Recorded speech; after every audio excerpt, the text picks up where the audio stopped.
Kanpai! Welcome, weebs, to this week's episode of Kanpai Cast. And I have a very, very questionable drink that I've not had ever, and it's got a really weird name, and I'll get to that in a minute. But we have a special guest on. Very, very special guest. We have Viper, who is joining us today. Hello. And, we'll be talking about the sounds of things. Is that really the title that you came up with? The sound of things. The sounds of things. It's like it's instead of the shape of things, it's the sound of things. Or the way of things. Or the way of things. Anyway. Yeah. Right. So moving on straight on to housekeeping. It's all right, Nasuth. I understand you. Thank you. We're going to move straight on to housekeeping. We're going to try and move straight on to housekeeping. It's very difficult with these two. And we're just going to ask the usual, which is like, comment, subscribe, all the YouTube malarkey. Let us know what your thoughts are on the sound of things, including the title that Nasuth came up with. And at least it's not the sound of thing. It'd just be fingers tapping on the table as it runs across. You know, thing from the Addams Family. Not the sound of anime. Anyway, yeah, I mean that would have been more interesting. Sound of thing. Anyway, right. I heard the sound of anime. It was as if 1,000 weebs cried out at once and then were silenced. Isn't that the My Hero Academia ending? But anyway, moving on. So it's as if 1,000 weebs cried out, being told to shower. Oh God, right. So moving on to the first question. So we're going to ask the questions of our lovely guest. That was what I was trying to say, but Nasuth threw me with his weird shower joke. So first question for Viper. Yes. What do you do on the internet? What do I do on the internet? What do you do on the internet? Well, I post my silly little OC art on the internet. And I watch anime. And you occasionally... Fantastic. Oh yeah, I started live streaming recently. Yep, and people can find you where? On Picardo.tv/Viper Menace. There we go. Took me a second. I was like, oh, I have to do the entire thing. Yep. Right. Yeah, and sadly. You can find links to Viper's stuff. We'll put like Blue Yes, my Sky, stuff. probably Twitter if you still use that. I do, sadly. I know, right? Just can't get away from it. We'll put the Picato in there as well. So right. And you occasionally show up on episodes of Notice Me Senpai too. Now, I do. We're not shilling my shit. We're shilling Viper here, okay? For those of you listening to the audio version of the show, come on over to the YouTube. All the links are down in the description there. Yeah, true. So moving on to the next question of how did you get into anime? Was it like friends?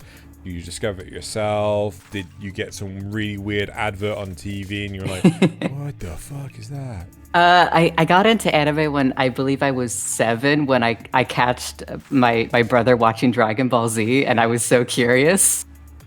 Wow, and I started watching it with him even though my parents were like, oh, young people like you shouldn't be watching such aggressive anime. That's bad for you. And I'm like, I'm gonna do it anyway. So I started watching it. What's the age difference between you and your brother? He's only 3 years older than me.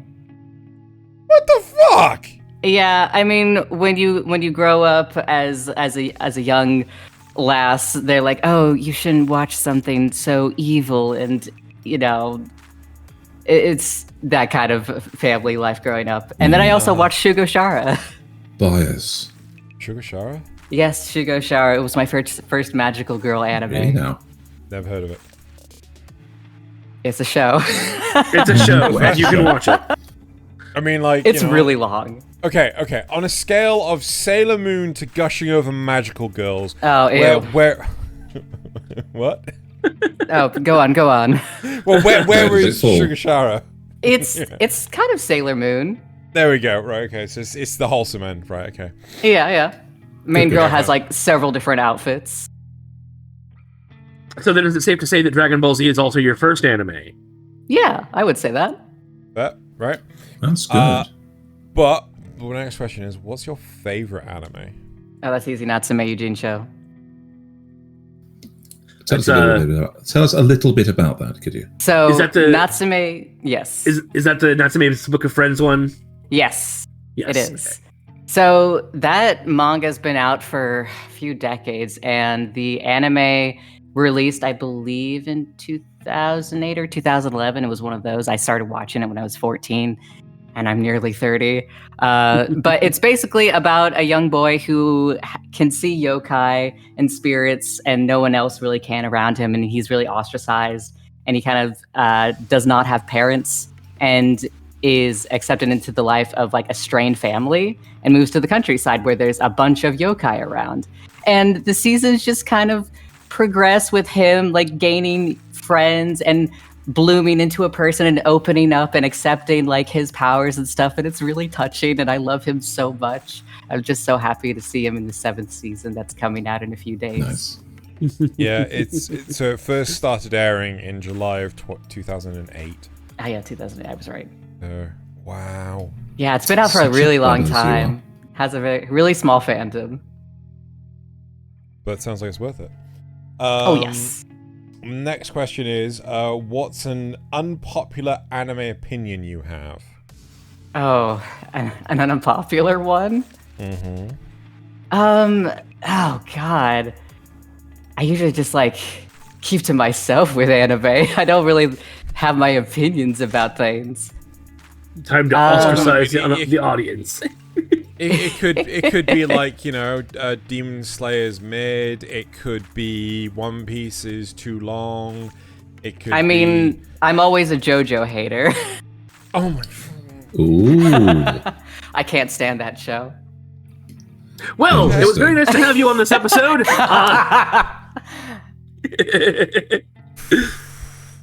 Wow. It's like JoJo, and I hate the humor of Gintama. Oh, okay. But, Mm-hmm. It's not my cup of tea. It wasn't made for me. Mm-hmm. Mm-hmm. Mm-hmm. Okay, and Yeah, the last, because we've got a new question now that we're trying to get, and I'm gonna caveat, it can't be your favorite anime. But Okay. what's an underrated anime? And I only caveat this because literally I put it forward to the Viper Menace moments ago. But what's an underrated anime that you feel is just slept on? That's slept on. Okay. Originally I was going to suggest my all-time favorite, but it's like, oh no, I can't because I said it already. Yeah, you said it already. Oh. At such a speed that I got whiplash. Listen, if I could talk about my all-time favorite anime that I've loved for over a decade, then I do it. By golly, gee, you're going to. Mm-hmm. Just have to slow it down a little bit for Xeno. He is old and confusable easily. I'm trying to think because it's like sometimes I'll think, oh yeah, I love this anime, and I'm like, yeah, it totally would be slept on. And then I'm like, but is it? I don't really go out into the world to see if everyone talks about it or not. Like a good one would be like the Eccentric Family. That one's really good. The what? The Eccentric might be Family. a good one. Yeah, it's basically a story about like this Tanuki family in modern times. It's the animation style. It's very close to like Professor Layton, like very fluid, bouncy, very kind of like slapstick, funny humor. And in the modern world, humans eat Tanuki, and the main character's dad was eaten recently. Oh my god! Right. Okay. It's honestly just a really fun show. I have to give that one a go as well. It's done by PA Works in summer of 2020. 23. 2013. Jesus Christ. Yeah, it's got 2 seasons. Myself. Yeah, so it's got 2 seasons. Okay, fine. I'm gonna have to give this a go. So the Eccentric Family. Okay. Yeah, there's like this one. There was a meme that came from the show that not a lot of people realized it was from it, which was like, oh, you would offer this humble frog a piece of chicken. What the fuck? Let me try to find it real quick. Oh my goodness, okay. That sounds amazing. Oh, I found it instantly. Okay. As you should. Yes. All good memes. Where should I put it? Just put it in our group chat on Discord. Where? Oh, in the little Kanpai Cast. Oh, could do. The context for this is my basically lord. his older brother got stuck in this frog form, and he lives in a well, and he's depressed about it. To wonder think, if I can- even a frog in a well like me gets to eat fried chicken. Well, let's be thankful of the little things, obviously. It's the little things. What are you trying to do, Nasuth? I think it'll take me too long to get it to where I want it. Find the assets. Oh no, there it is. Yes. It's right there. Haha. Oh, but it's a JPEG. Oh, never mind. Didn't Oh, I? Shame. All right, okay. Well, I'm gonna certainly have to check both of those out. Right, and now it's time Indeed. to move on with the main topic, which is, sounds Do you of hear things. what I hear. Sounds of things.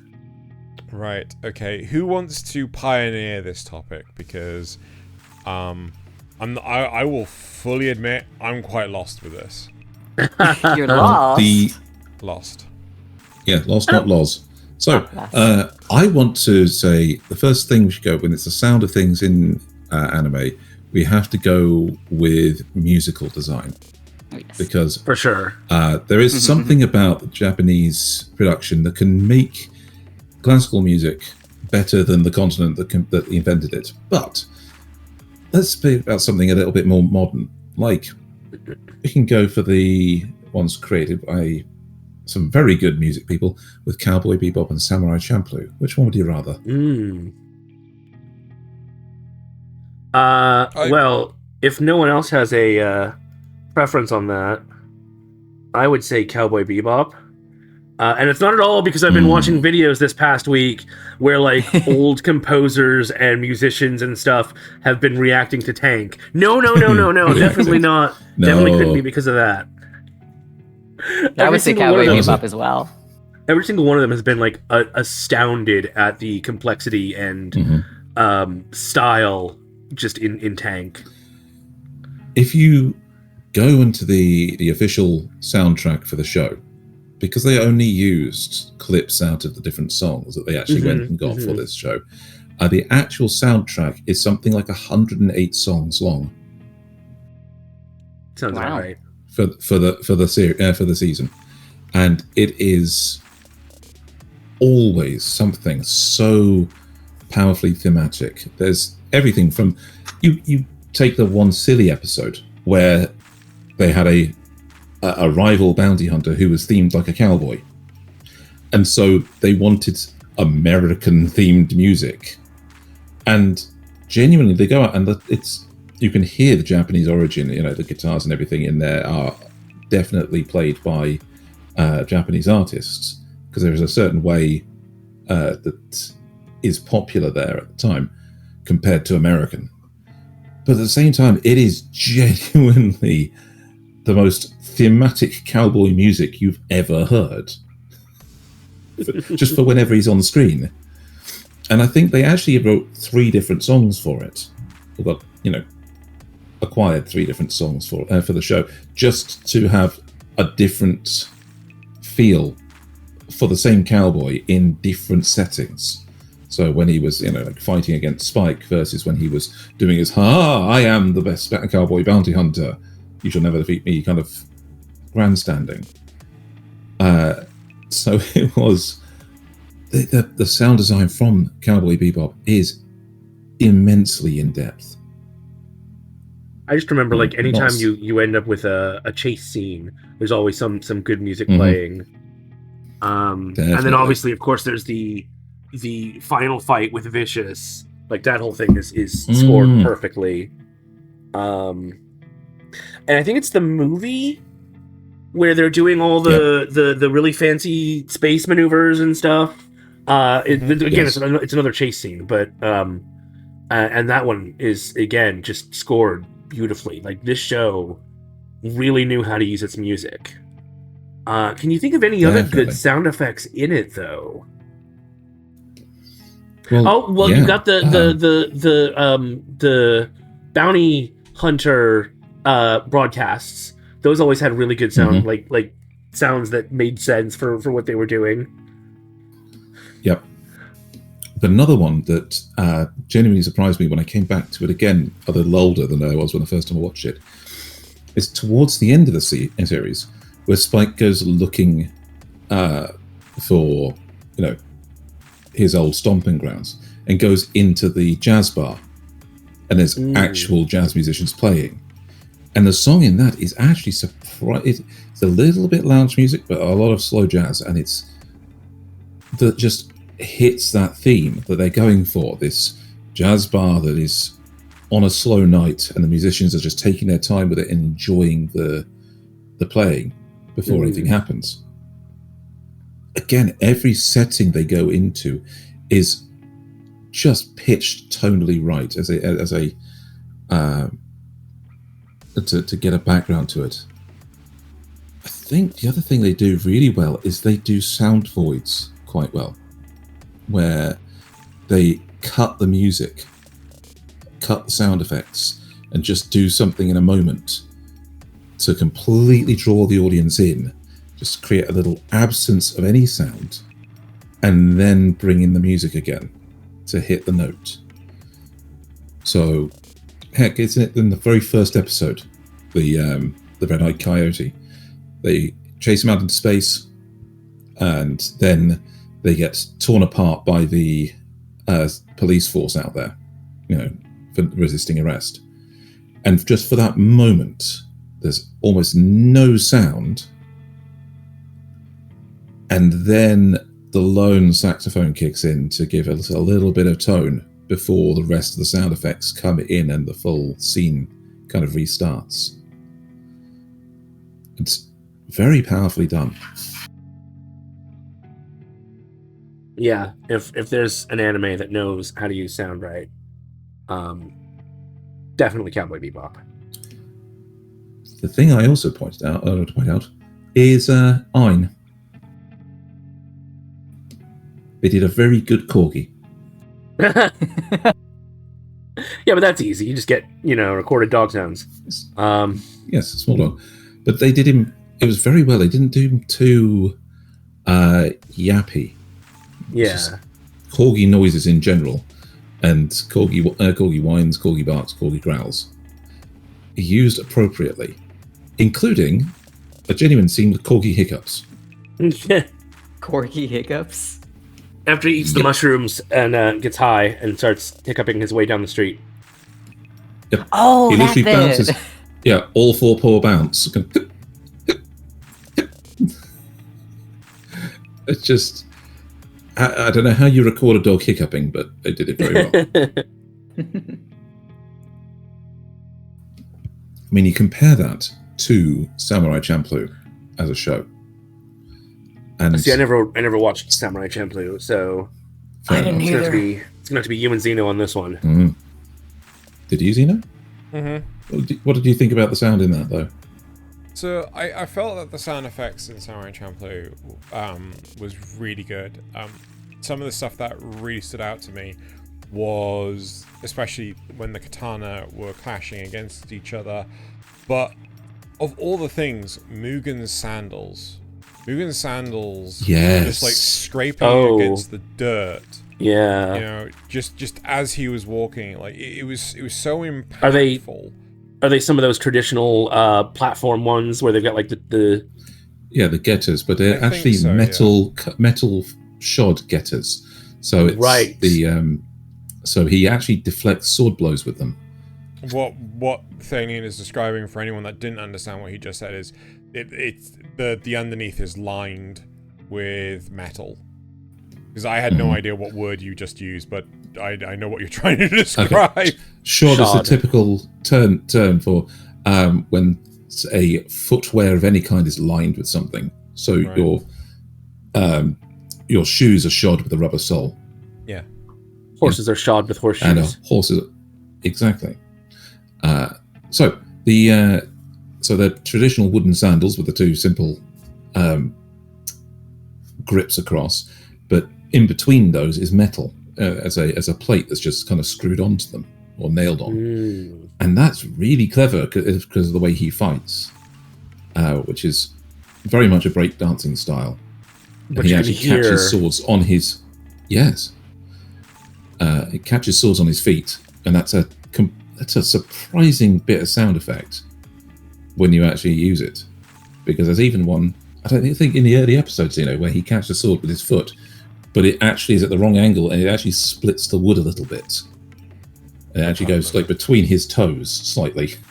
I can't remember, but like to pivot ever so slightly, like one thing, the intro and outro to both these shows are really poignant. Like, everyone loves Tank, which is the intro to Cowboy Bebop. The outro to Cowboy Bebop is quite melancholy, and to me it doesn't really fit it until you see the end of the show. But I just couldn't get on with the intro to Samurai Champloo. I found it really chill. Is it more hip-hop based? I can't remember, but I feel like... It's hip-hop based, but it's hip-hop and rap based, but it is low-key, focusing more on the rhythm, not actually giving you lots of big notes or anything or filling out the soundscape. It's the kind of thing you'd expect to see, more to the point, in say like a video game where they're like going between one place and another, and it's like the background music to traveling. Mm-hmm. And so you have a little bit of rap over the top of it, not too much. And the main theme of it is mostly just to get that rhythm that flows through without any interruptions. The rest of clearly, it... Xeno just doesn't like it because it's rap. I don't know. This is a... I don't know. I don't think that's... Xeno's got a fair opinion. It's some people like it, some people don't. It's one of those oddly polarizing ones. For some people, it'd be too boring. For me, I liked the chill. It's something that I would put on occasionally up until a few years back, just to relax to when I was reading or something. So it's not intrusive. But that, when you consider that the show is generally... Tank, which gets you jazzed for watching what's coming. So this is That is an important difference. Yeah. The jazz gets you hyped up to expect some of the big chase scenes, the action and everything. But the opening of Samurai Champloo is calm. And so you expect long scenes of like them walking and talking on their travels. Slow scenes where they take a moment to appreciate the surroundings. And then the actual fight scenes are like brief interludes. Sometimes they can last. So you get these scenes that take up most of half an episode. But they feel shorter because they spend a lot of time appreciating their journey. Cool. So, I was thinking about something. Yeah, I mean, look, part of the problem is that I have, if we can go back to Cowboy Bebop briefly, is I can't remember any, like, this is a common problem I have with like nearly all anime. I can barely remember any of the music during the course of the show, right? I can remember sound effects, sure, and there's like the odd thing that just sends chills down my spine that I will remember. But for the most of the part, I just can't remember the music at all, apart from Tenchi Muyo. That, I just can't remember it. You tend to remember something you've watched 60 times. Yeah. Well, I've watched a lot of these, a large number of times, but still. I will, and that's valid. I will second that. Yeah, I will kind of second that. In a lot of cases, I don't remember the interstitial music either, unless it's just a repetition of the theme. And I don't know why. That's a really weird one. Maybe it's because I'm more focused on trying to absorb the story. Yes, could be that. But that's kind of the thing, isn't it?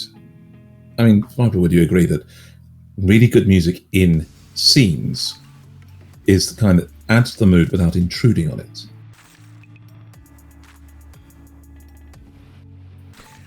Viper, you've been kind of excluded a lot from the conversation. Oh, you're fine. I mean, admittedly, I didn't watch a whole bunch of Cowboy Bebops. I never finished it.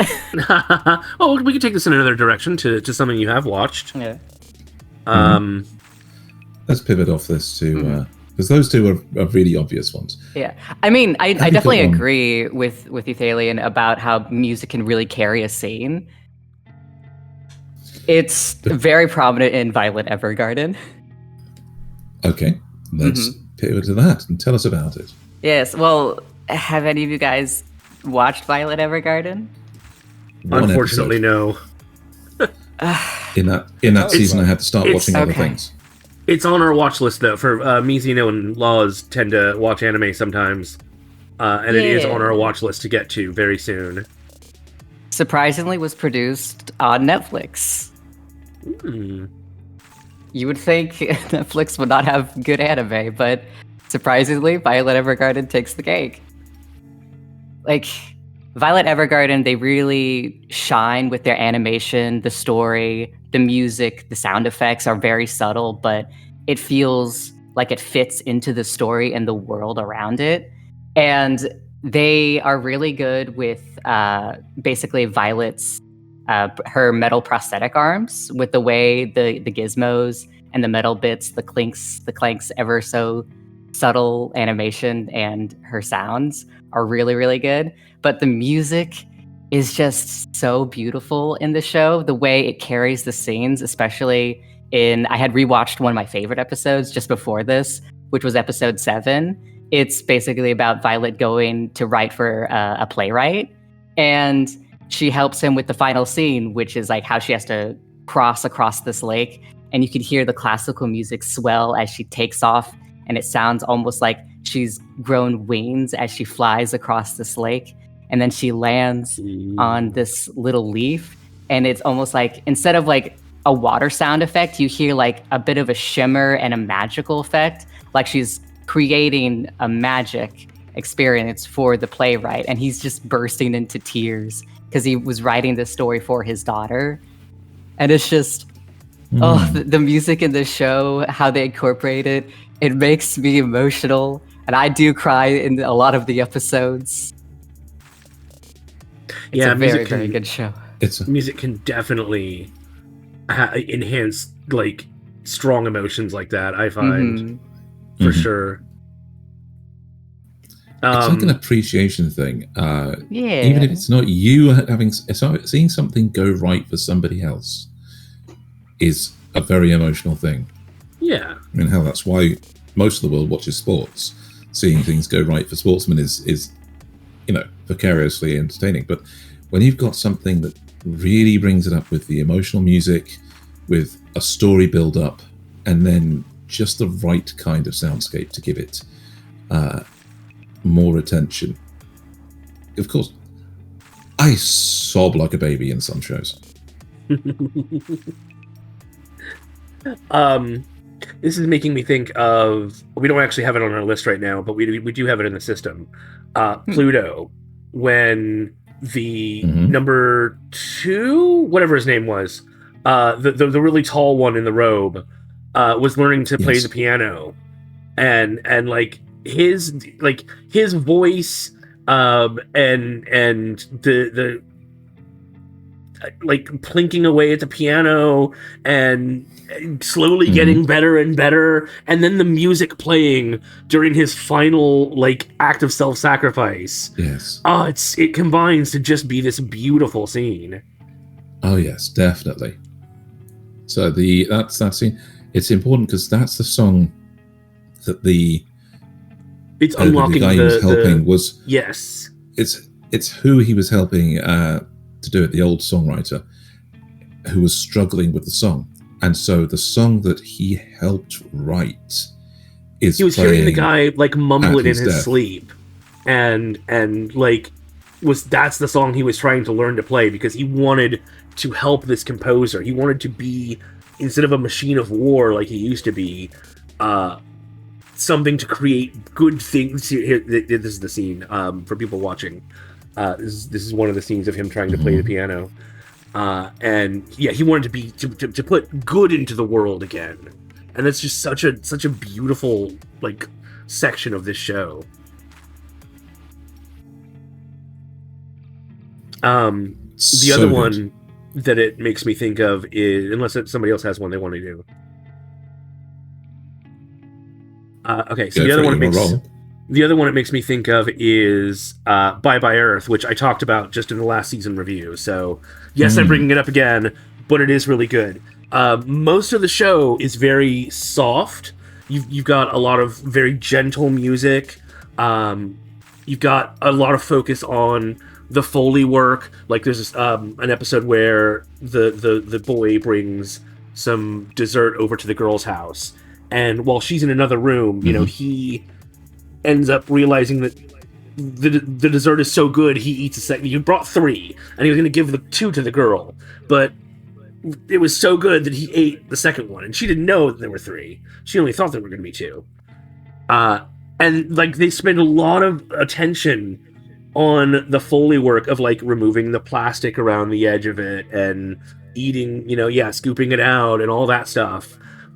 But then, am I echoing in someone's? No, it's Viper. You're echoing a bit.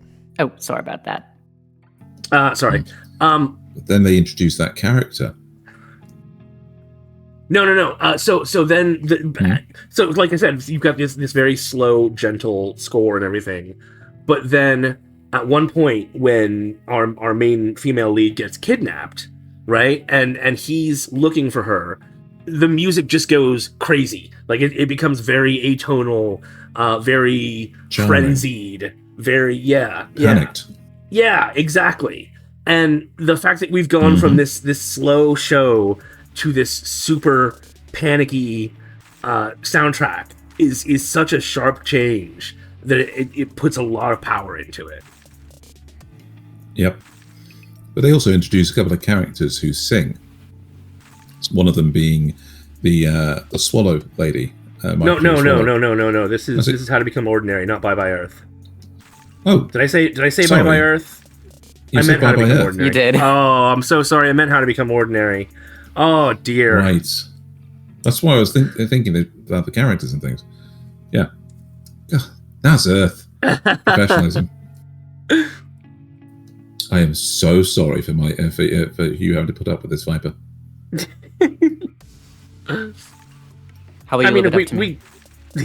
We can talk about Bye Bye Earth if you want, because that also has. I mean, that the whole focus of that show is music. Yeah. I feel like you want to talk about that show. Thaylien likes it more than I do. I definitely do. So we have disagreements on some of the plot and characters, but the musical aspect of it is pretty solid.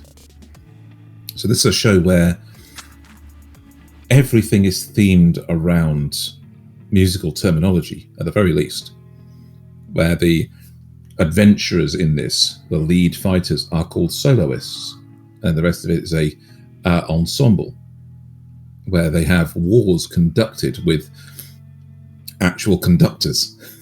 And they grow crops through song too. Yeah, they grow crops through song. They change the weather through song.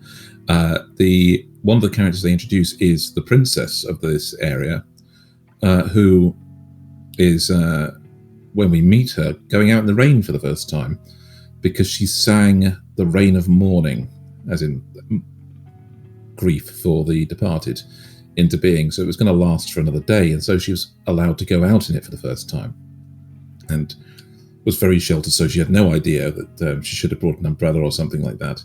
And so we get an introduction of her with the main character. But the confusion when they were talking about it, the idea of her singing just to sing, just to enjoy it, was evident. She doesn't understand that. She doesn't understand that at all. But to contrast with her, there's a character that has a curse that she can only communicate by singing.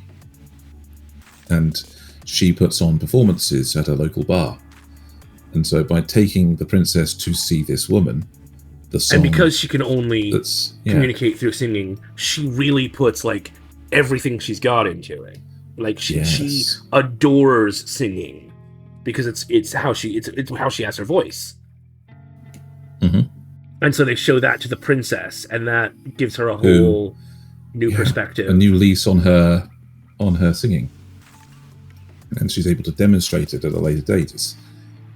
Everything about this show has some, ties in some way back to music, and it's impressive how much detail they've gone into for it. All the way through. Even like the battles musical terms are, like the actual battles use terms like that too. Like their battle planners are composers, and conductors.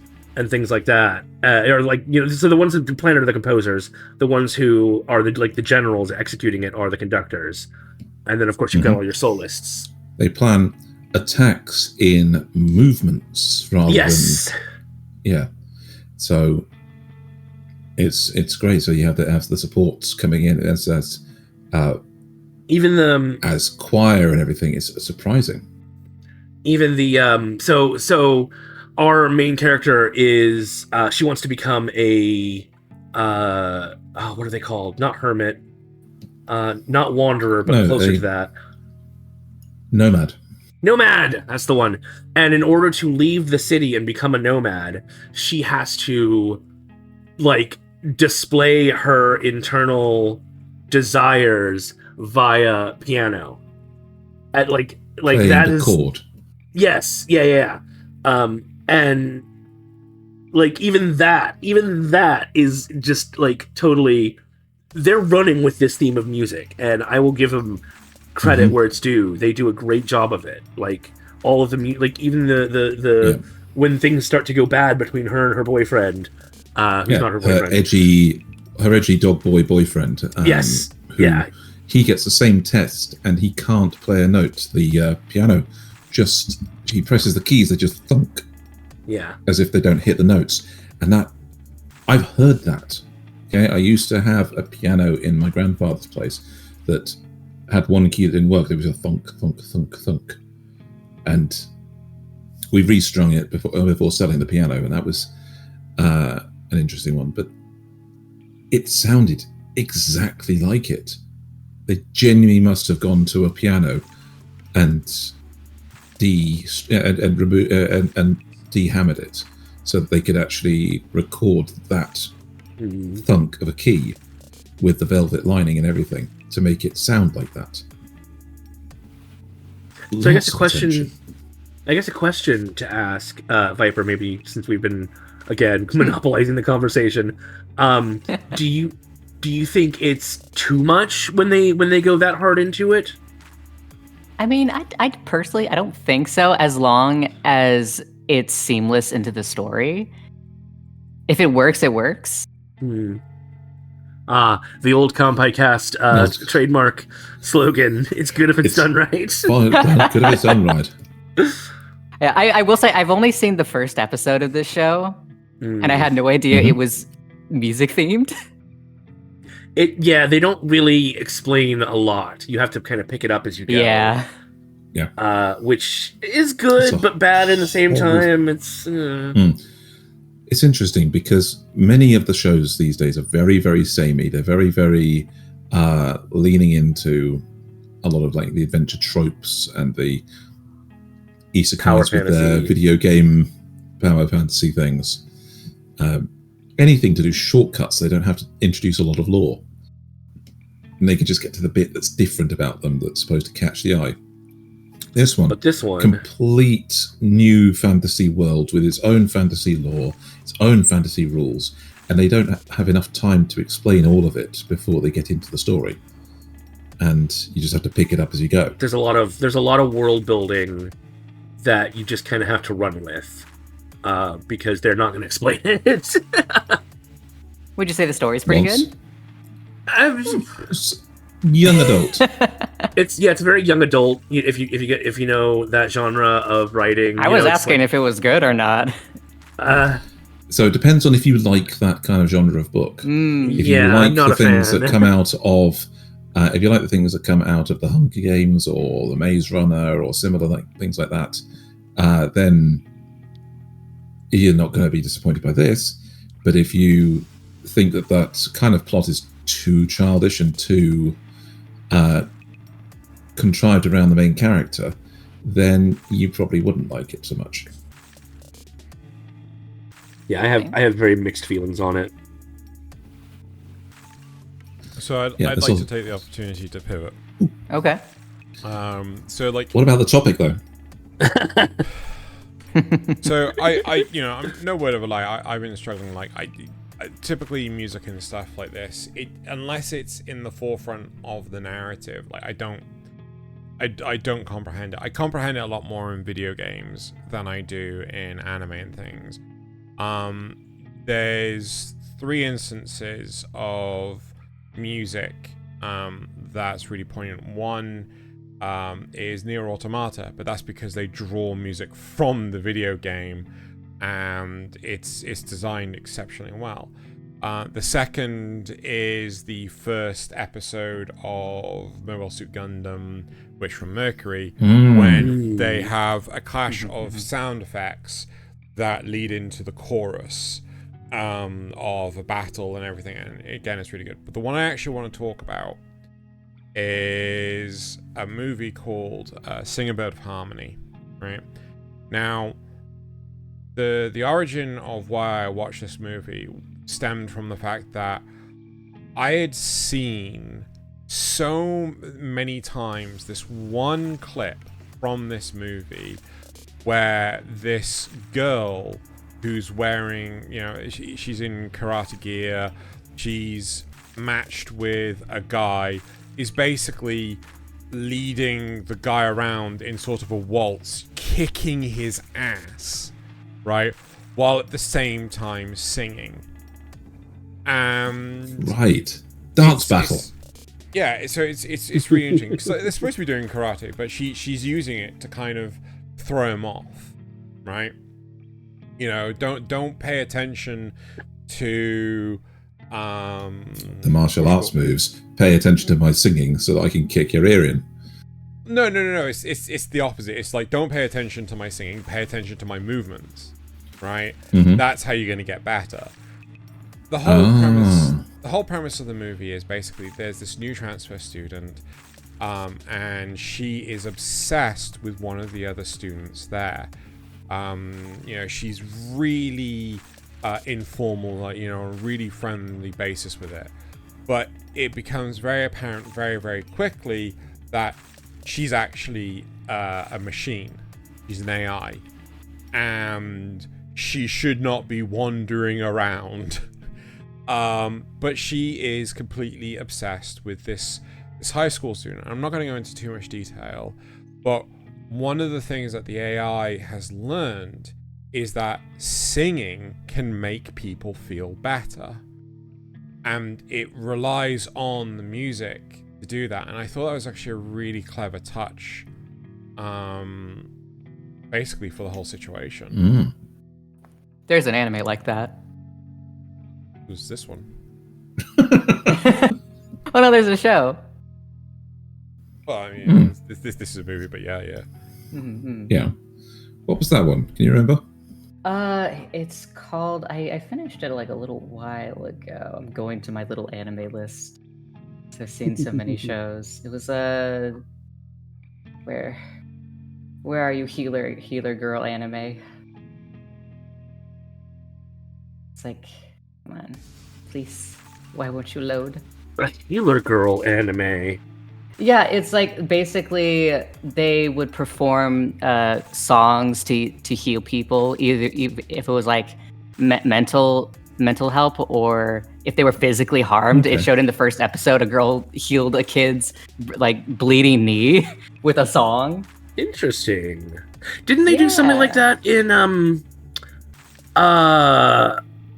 Anos Voldigold that show? Didn't they do something like that at the end of season 1? Did they? Yeah, so this is to bring out the power. So there was a thing where they reinforced one of the bad guys with the faith of most of the school, as it were. So of a whole bunch of students. And then they started singing praises of Anos Voldigold instead. So he got 10 girls to sing their praises of him, to give him that power, and them singing and their fandom of Anos Voldigor was so strong it outweighed 100 other people. I can't believe I remembered that. So I only remember it when you said it. Yeah, I was just talking about the misfit of Demon King Academy. But, yes. Viper, what were you thinking of? I found it. It is just called Healer Girl. Right. Nice. I'm like, it was Healer something. I'm like, oh, it's Healer Girl. Okay. I just came across it randomly. I was like, interesting concept. In a world where They're like magic doctors. is then possible through song, I wonder what would happen if you went around town singing, I know a song that gets on everybody's nerves. Oh my god. It's the torture song. Get him out of here. Oh my god. Right, where would anyone like to go next? I kind of want to go for one of the ones that actually makes the songs kind of part of the introduction, which is Redline. Oh no. You always go to Redline, don't worry about it. I love Redline. Redline has so many aspects that you can go with. But one of the things that Redline does really well is its character music. Okay? And by that I mean it introduces each character, or that's not the main one, with their individual song. So it plays that song whenever they are the focus on screen. And you see it first when they're like introducing them on TV. You know, our character's in the hospital, he's looking at the lineup of the Redline racers and has and they have these characters being interviewed for the Redline.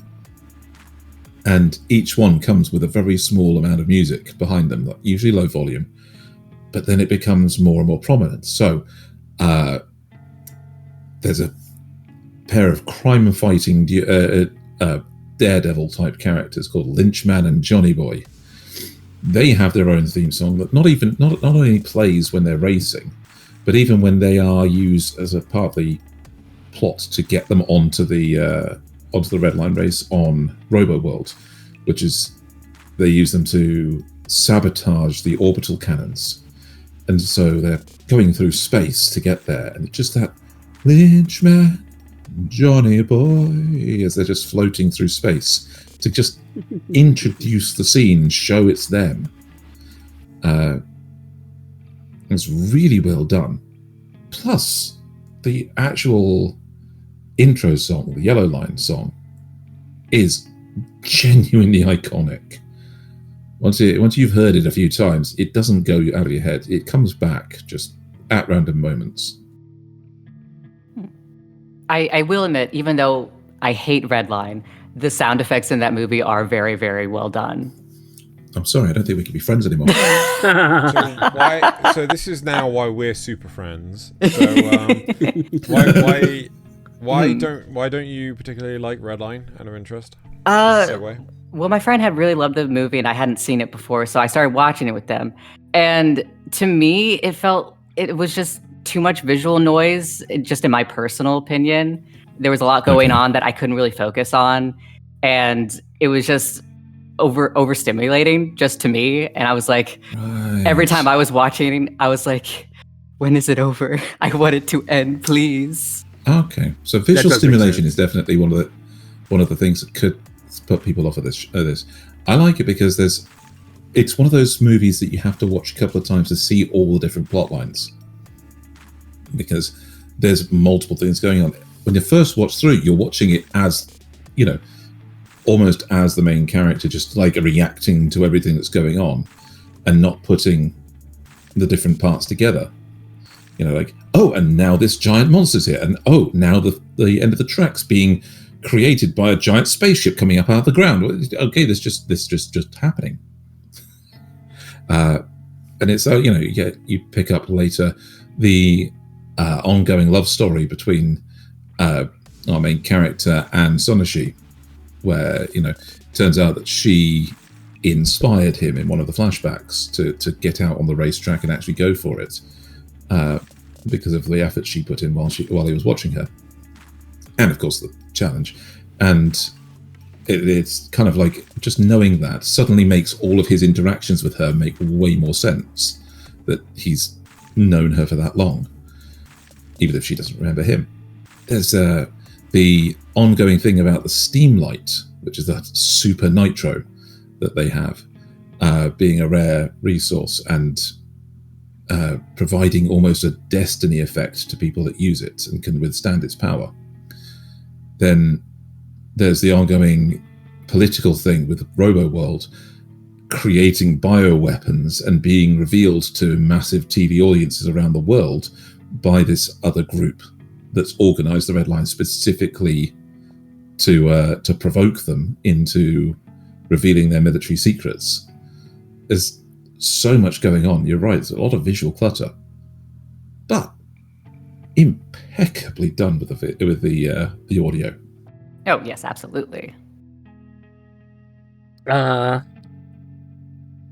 think another one that does a really interesting job with sound effects is actually Furikuri. Yes. Now, don't get me wrong, Furikuri also has an amazing soundtrack, but yes, and uses it to great effect. But I think the sound effects that it uses are also quite memorable. I mean, that sound of Haruhi's guitar hitting his head the many times it happened. Yeah, that discordant clang. Or the sound of the Medica Mechanica plant, coming to life, and the sirens and the steam and all that stuff. Or Haru's bike, Haru's Vespa bike specifically. Yep. Get it, the Vespa noises just right. It was great. You can hear that those over revs as it goes up the registers and tries to keep up with her. And then just like little stuff like the can of drink hitting the ground. I think in episode like 1 or 2, or just the little sounds at like school or around the town or whatever that you hear in the background. It's all very obviously not as memorable as Haruhi hitting him in the head, but it's still got it. And I don't know if dialogue being like the frenzy of the dialogue in certain points counts towards the sound design. There is a little bit of that because they do go into almost rap levels of complex syllable usage and roll stuff around between the characters. So it's definitely as much of a performance as it is voice acting. Yeah. I don't have a huge amount to say about this one, though. Again, the soundtrack itself is also really, really good and used to great effect whenever moments start hitting and you hear the pillows kick in and you're just like, oh yeah, there it is. I do feel though that can you correct me if I'm wrong though, but this is an OVA. This was like something that came out 6 episodes, yeah. 6 episodes. But it was many months, wasn't it? It was I don't remember. They would release an episode and then it would be like a few months later. Because I'm pretty sure when we got it, it was just like, oh yeah, it's all there. It's all done. Yeah, that's how I saw it. Yeah, and I feel that one commonality behind things, I feel that music design is something akin to storytelling, where if you don't have the budget for it, then it's gonna be forgetful, right? You're just not gonna remember any of this stuff. Like, and I think I'm different in this because I'm so much more of a visual processor. Like I genuinely is like, oh, remember that sound? I was like, nope. Just nope. The answer is nope. I have. You don't remember the sound of the aluminum can hitting the ground. No, I really can't remember it that well. I'm trying to piece it together, but audibly, like my brain doesn't work that way. Let's turn this around a little bit, Viper. How much Gundam have you watched? Which from Mercury? Yay! That's good enough. Okay. Knights of Sidonia. Does that count? No. Take it back. Any of the other mecha, like Patlabor or something silly? No. Okay. I was never much into mech. I kind of want to put this to you, Xeno. The sound design in the Gundam series has been amazingly consistent across its different iterations. The noise of a Gundam standing up or getting into position has been as mechanical clank, but with an up tilt to it that's just almost synthesized. It really depends, because I don't think it is as prominent as you think it is. So one thing that Gundam does really, really well is designing the audio at key specific moments. When the prominent thing is the shutter doors on the hangar opening and a mobile suit walking out, there's no audio to that. It's dead silent, and you just have the noise of one thing at a time. And it makes it feel a lot more than there actually is. Yes, but it's waiting. But this is where I was actually going to go a little bit later, but I'm glad we got here now. Is sound one of the more important things about sound design is the foley. The sound effects Foley is the sound effects that are created to make something sound like it looks visually. So about visual thing. If you're having footsteps, it could be a guy like literally banging shoes on a wooden table or something, you know. Yes, that's then treated with a bit of sound effect. Somebody did a very good one. I think this is actually in the sound design of Warframe, where they had they wanted to create the skittering noise of infested, multi-legged infested running around something. And so one of the sounds they added in there was they basically dug their fingers into half an orange. And kind of gave it this liquidy, high-pitched crackle as they dug their fingers straight into it. And so by speeding that up, they made the little clicks of infested legs, just like skittering. And so Foley is making sounds that sound like what you're seeing. Okay, and that's something that comes in with the Gundam stuff quite a lot. You know, moving a big heavy arm around often has an accompanying sound effect. Whoosh and cronk. Yes. Yeah. Whoosh and cronk, and then there's like a little, almost a grind of the gears, but they've been well oiled, kind of thing. I will give you that, but at the same time, you know, Gundam is a franchise that has excelled in growth. Whereas if you think of another mecha show like Patlabor, which was mentioned not so long ago, Nasuth, we have been watching it together. How often do you hear the one servo sound effect that's like, oh, this is like you know, an arm moving, or the labor's sitting up, or it's bending. It's always the same sound effect, right? Which does kind of make sense, but at the same time gets boring. Well, no, it doesn't make sense, because if you've got something, if you're trying to shift the weight of a mech at the hip, it should not sound the same as you shifting the weight of an arm at the elbow, right? Like, but it would be similar. It would still be mechanical and grindy and stuff. Yes, but you should hear the lower tones, because it's having to work so much harder. So, but again, it's like a lot of shows. They overly rely on a lot of sound effects. It's something that I think that anybody watching anime will get used to. I mean, how many times do we have to hear the characters power up in Dragon Ball Z? Take away the screaming, but just the actual whoosh sound effects. The whoosh, whoosh, whoosh, whoosh. And it's the exact same one for everyone. Yeah. Not always. They actually do occasionally when it's a different, like an enemy might have a different sound effect. The good guys all have the same sound effect, because it shows that they are, you know, using that same heroic power, as it were, something like that. But Viper, when you're talking about foley, when you're talking about sound design in that respect, which shows really stand out to you? Ooh.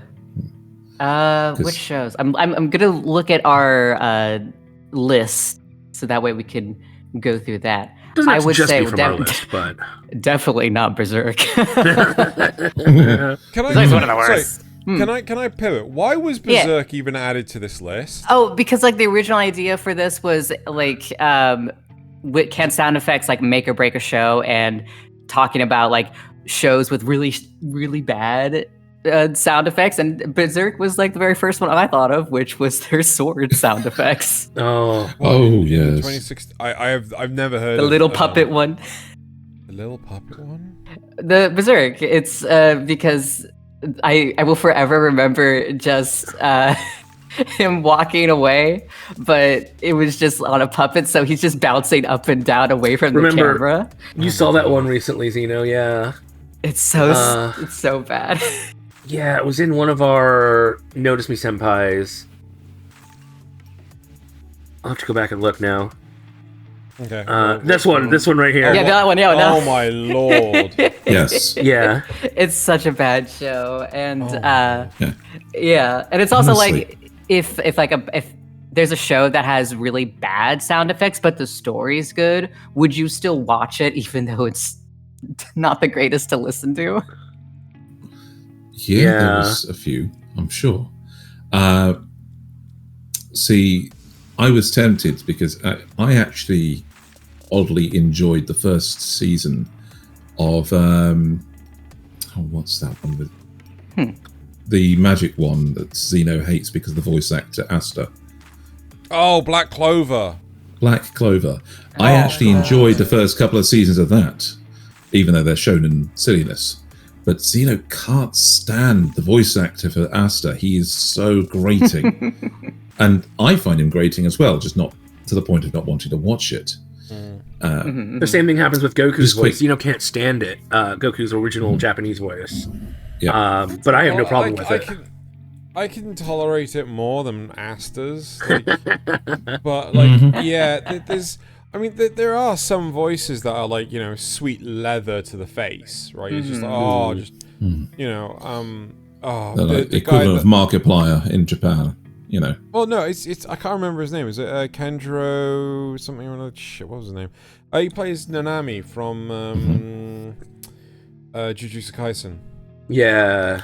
Right. Yes. His voice is like sweet, delicious leather. Yes. Thought we had it in this group chat, but I guess not. Possibly. Oh, just as a thing while Naz is scrolling back, I have to say I think my puppeteering work on my sprites is better than that particular Berserk animation. I think I put far more effort into them. You're not wrong. You're not wrong. Yeah, I guess going back to like what shows have really good Foley. I definitely think Violet Evergarden is up there. There's also, let's see. I just was looking at my shows too. Oh, Nasuth, was it the we were talking about the Kome stuff? Yes, it was. But Frieren. I don't remember. Okay. To Your Eternity is also up there. Yeah. So what the foley about Frieren got you? I want to say it's just because it's a very a fantastical fantasy show, but I really loved I really like subtle Foley where you don't really think about it all that much when you're watching a show, but it helps you get immersed into the world and the show with it, even if it's just like the grass, the wind, even if they're just walking, you can hear they're walking on the gravel. Remember, how is it? Yes. I still need to finish this. But when she's when they find Himmel's grave, or no, the statue, the statue in the village, and they're getting the flowers and everything. I do remember a lot of rustling and all that good stuff. Yeah, hearing the flowers sprout up around him. Actually, on a similar tangent, the foley of, I can use this word now. I know what it means. The foley of Delicious in Dungeon. Ooh, yes, that was another one up there. Very good foley. It wasn't So until you good. mentioned Frieren that I was like, oh yeah, Delicious in Dungeon. The sizzle of the food. That actually made me hungry multiple times. Just hearing it, it's like, oh my god, I really need to go and like get some meat and fry it now, because just. But also things like the sound of the Undine and the metallic clang of Senshi's shield turned walk, all that good stuff. Yeah, yeah. And also like the little mollusk creatures controlling the armor. Yes. Oh yeah, and the mimic with their claws clacking, because they're like a lobster in its shell almost. Such a good design idea. idea. Yes. So one show that I think has really good use of an intro music as well as great foley and everything, but unfortunately, like, it wasn't enough to save the show. I don't think we have it in the system. It's called Fire Force. Like, I couldn't finish Fire Force season 1. Yeah. The audio behind it was so powerful, but it was just like, yeah, I don't think we have it. Oh yes, I don't know, I agree. I agree with you on that. That's a phrase. So the opening of that, the original opening, was so well choreographed with its music that you actually felt like it was an action scene in and of itself that you were suddenly getting along with. Introduced all the characters, did really well. And then, of course, there was the simple rush of using fire powers, okay, in all their different forms, trying to get that right, trying to get these fantastical powers to feel weighty with just the rushes of fire. Because there were these things like he'd kick over his head with the fire, and it would come down like an axe kick, and making a wave of fire feel like it had weight with that movement and that sound. Very tricky, and I think they managed to do it really well. I mean, Xeno, you said you couldn't finish it. Well, was that just to do with the plot? Yeah, it was purely the plot. Like, I just didn't find the characters particularly likable. I didn't feel like the plot was moving anywhere at any decent speed. And to me, even though, like, I'm quite a stickler for audio. Like, if it's got deep bassy audio, like, I freaking love it. I would much rather watch it on my 500 watt speakers than on the piddly speakers on my TV. But I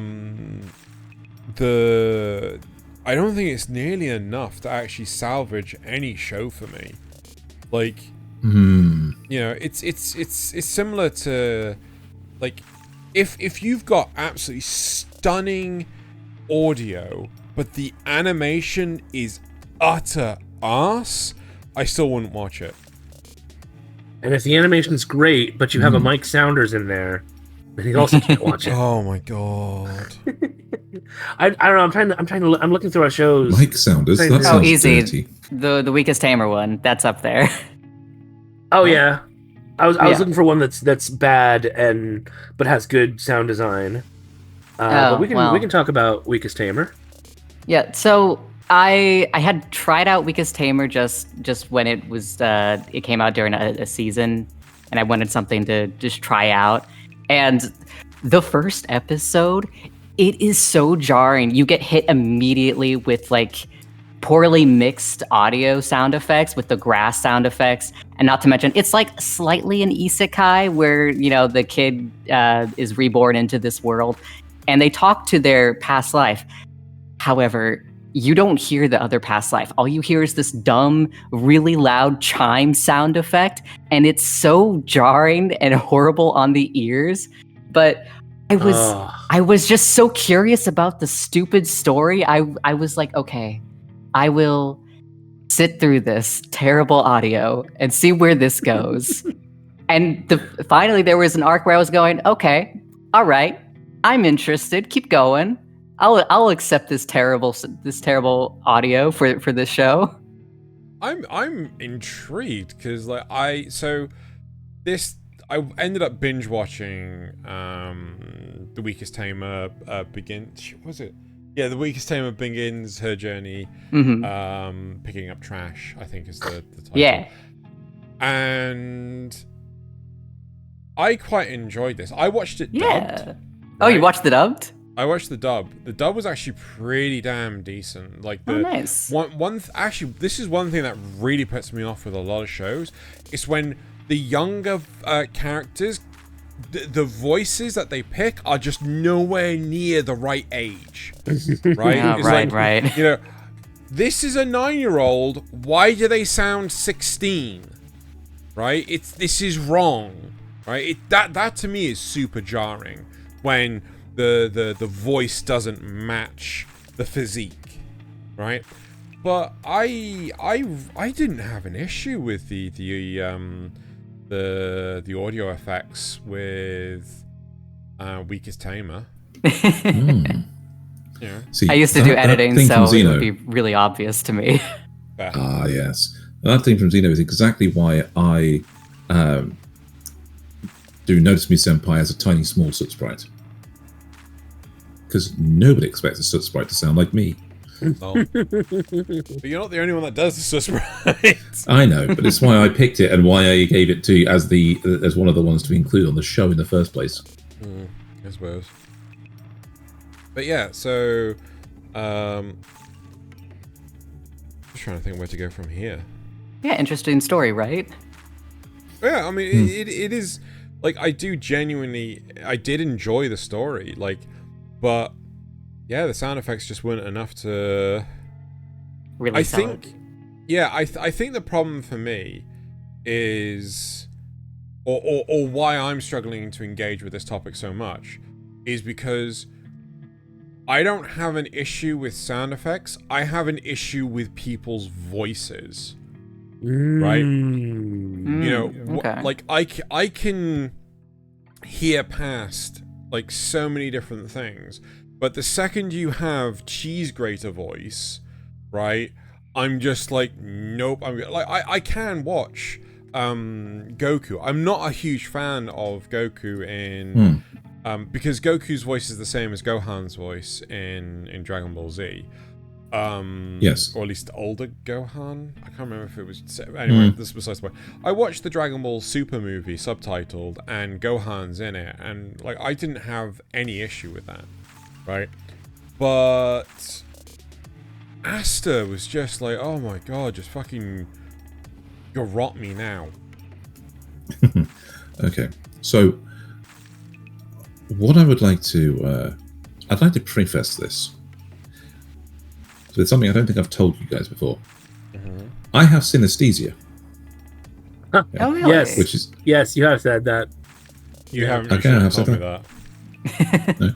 So, in this, certain sounds, certain sights, and certain tastes actually fire off a secondary neuron and all relate to touch. So I physically feel things like, well, not all of them, but some things that I see, hear, and taste.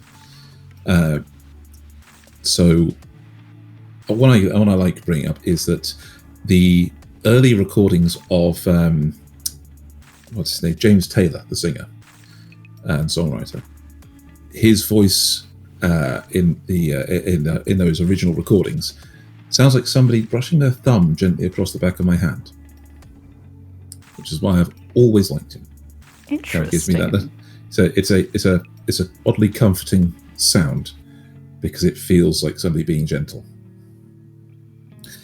So I listed Ghost in the Shell in here because of the sound design, that specifically in the very, very specific song that starts off with the very discordant singing. Are we talking about the movie city. or the series? The movie. Okay. The movie. The original movie of Ghost in the Shell. where it's I'm trying to remember what the actual style is called, but it's the slow drum beat with the very discordant female singers singing very loudly, to get these long sustained notes. And when I first watched this, I hadn't been diagnosed yet. So I had no idea why this movie started off with something that made my teeth feel like I was eating something. It's a very odd sensation. So it felt like I was actually eating something. I can understand that, actually. I can totally understand that. Because it just it hits a note, hits a vibration or whatever that just triggers off a particular sensation. There's even an idiom where like you hear a sound and you're like, oh, that sets my teeth on edge. Yes. There's a couple of sounds. I have some sounds that actually make my teeth feel like they're itching, but that's a really weird one. Yeah. But it's an experience that I can never forget. And I watched this movie over and over again, try and figure out what that was. Zeno, you wanted to say something? Yeah, I want to ask you something. So, I have something similar. There are certain sounds that, like, send shivers down my spine, right? But the problem is, like, the more I listen to them, I desensitize to it, right? And it doesn't do it anymore, right? So that's ASMR, Zeno. Not particularly. That's an autonomic sensory meridian response, where if it's sending shivers down your spine, that's what it is. That's what the ASMR triggers. Okay, fine. It's supposed to trigger. But regardless, it's very, very select for me, right? But the whole point is that I desensitize to it. I wanted to ask you, like, do you desensitize to any of these sounds? Nope. No. So the same person recorded differently, like James Taylor, doesn't do that. It's the specific notes that get hit by the younger James Taylor that cause a response, as I mentioned. And so there's at one point one of my bosses cut his hair weirdly and gave me and whenever I looked at him face on, I physically flinched. I physically ticked to one side until his hair grew even just a little bit longer, or when he put on glasses or put a hat on. It was just that particular shape just made me just jerk a little bit to the side. I had to basically avoid looking at him for about 3 weeks. So no, you don't. They don't go away. And I can actually remember things basically by how they felt at the time. It's why I have so many of these little weird ones where I remember a specific scene really well, because I felt something specific in that scene. It's good for the memory. Does anyone else have something similar to like what either Thaylien or I have described? More along the lines of what you have, not quite as much as Thaylien, but similar to, like, I can like the teeth one. I can definitely relate to that. Yeah, everybody has the one with like nails on a chalkboard, because that's a resonant. Right. It's not nails on a chalkboard. The thing that gets to me is the idea. Even the idea alone does it. So it's when you have like a ridged surface. So I used to, when I was a lot younger, I used to play the trumpet a lot and things like this. And part of the valves were actually like ridged and everything. If I ever ran like my thumbnail or my fingernail across that, like it'd make my teeth feel like they're like massively vibrating or something like this. And like it just, I did not like it at all. Even the thinking about it, like triggers that feeling in my teeth, and I hate it. Yes. So everybody has something similar. Okay. Maybe they haven't heard it yet, but they have something similar. That's because there are certain frequencies that we're actually supposed to be geared for to avoid. because they mean danger from something that we used to be in danger from. So the nails on a chalkboard thing is from where something with claws was interacting with something that they shouldn't be, like bone. And just the thought of it gave us shivers to make sure that we did not become victim to claws on our bones from large animals with claws. Similar thing. But there are unique experiences to be had from seeing something like Ghost in the Shell, where they have sound design, both the foley from the hands breaking into multiple fingers for robot hands so they can type really quickly with 15 fingers on a hand, to the mechanical movements of the tachikomas, or the gunfire in certain scenes, running in shallow water so that the splashes come up, or the drawing across a veil over your face to trigger off the invisibility of your active camouflage. It's a very, very iconic movie. It has some very, very strong visual themes. But I think the audio from it is just as strong. And I was wondering, when I put this in, if anybody else has a experience with watching a specific movie early in their anime career that had that same kind of, yes, I must watch this again. Not movie, but series. Although I think this is also one where Zeno and I would agree that it has good sound design, but disagree on it being a good show. And that is Evangelion. Even Neon Genesis Evangelion.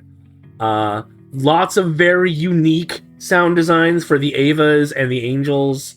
Lots of big clunky sounds in Nerve. You've got the battle music whenever an angel shows up. You have the classical music when they have to do the paired up dance. There's a lot of stuff in this show that is really good sound design, and it enhances the experience for me.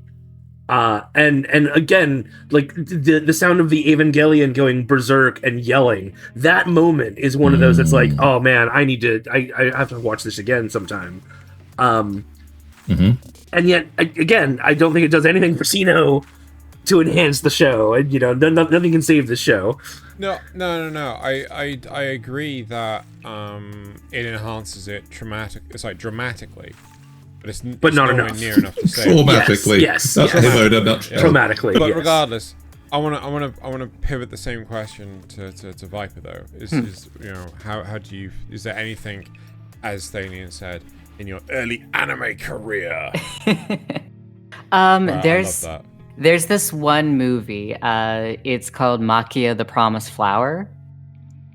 Ooh. And it's basically about this group of people. They're basically immortal, and a bunch of humans kind of almost kill off their entire race. And one of the survivors finds a human baby where their parents were murdered by either creatures or other humans. It was kind of left just for the watcher to figure out on their own. And so the immortal woman takes the baby to raise as her own. And the movie is just basically surrounding this immortal woman raising a human child and the struggles of mortality. Wait, can I ask you something genuine about this movie? Yes. Is this okay? So is there? Because I've literally just Googled it. So it's Maquia, Maquia. Yes. For anyone that's trying to find it. Does it have a scene where this blonde-haired woman is trying to feed a baby in a barn with a cow, and she doesn't know what she's doing? Yeah, I've been looking for this. I've been bloody looking for this for freaking ages. Yeah. It was another movie I just came across randomly. I read the description and went, I will give this a shot. And then I was crying at the end of it. Oh. The way the sound effects, the music, it's just such a beautiful story. Like, I don't know how you've seen so many things that I've never heard of. Magic. Magic. Yep. It's the magic of imaginations, you know. Imagination. Yeah, I always try to get other people to watch it because it's so good, and then I watch it with them. Indeed.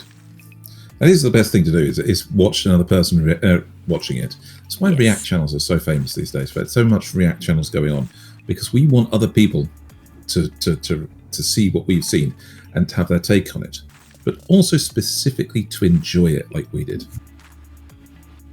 Or hate it like we did. If they don't enjoy it. Mm-hmm. I think one thing I'd like to pivot towards, very briefly at least, is the use of sort of like iconic sound effects. So, for example, you know, Fire Force has like, I think, an explosion that's like really deep, bassy, and really well put together and everything. But the one that really comes to mind is whenever Saber uses Excalibur, right? And it just has that iconic noise to it that it is like a hot knife through butter in terms of an appealing sound effect. And I will always give credit to studios that go that extra mile when it comes to good audio. Whether or not it saves the show is probably not going to happen, but like, you know, I will always appreciate, like, yeah. But again, it's also down to the intros and outros and things. I'll happily listen to anime music, you know, the intros and outros, while I'm doing other things. I have the intro to like Trigun, Outlaw Star, Cowboy Bebop, 4 Ice Song, so on and so forth. Mashal? I don't hate myself, Thaylien. I think we're done here. Yeah, but again, like, having iconic sound effects, I feel, is just something that a lot more studios should strive towards. Would you say that, like, the breathing in Demon Slayer counts as one of those iconic sound effects? The breathing? Yeah, so because the whole have you seen Demon Slayer, Viper? Yeah, and I've read the entire manga. Yeah, so like the whole like the breathing techniques is like, you know. Oh yeah. But yes, but not for the right reasons, Nasuth. Right? Like, okay, yeah, it is there. It is something, but it's not that unique enough. Poignant, but it's not hot knife through butter. Yeah. Right. It is just like so. Is it Synesophonia or something? I can't remember what it's fucking called. Symphogear. Huh?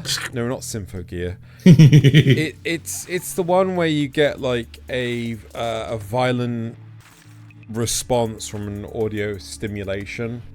I can't remember what it's bloody called. But when someone like is breathing into a microphone, I just lose it. Spasmodic dysphonia. That might not be it. No, that's not it. That's not it. No, that's an abnormal voice. Yeah, it's put in like audio trigger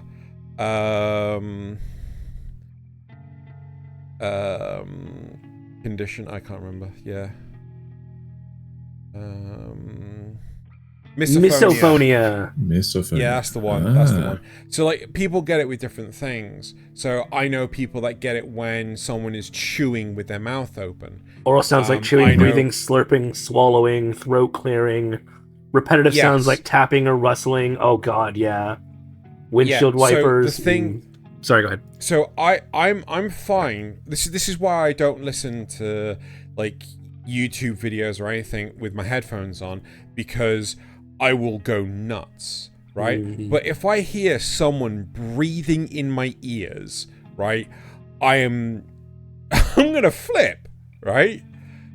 So why did I bring this up? I can't remember. Why did I bring this up?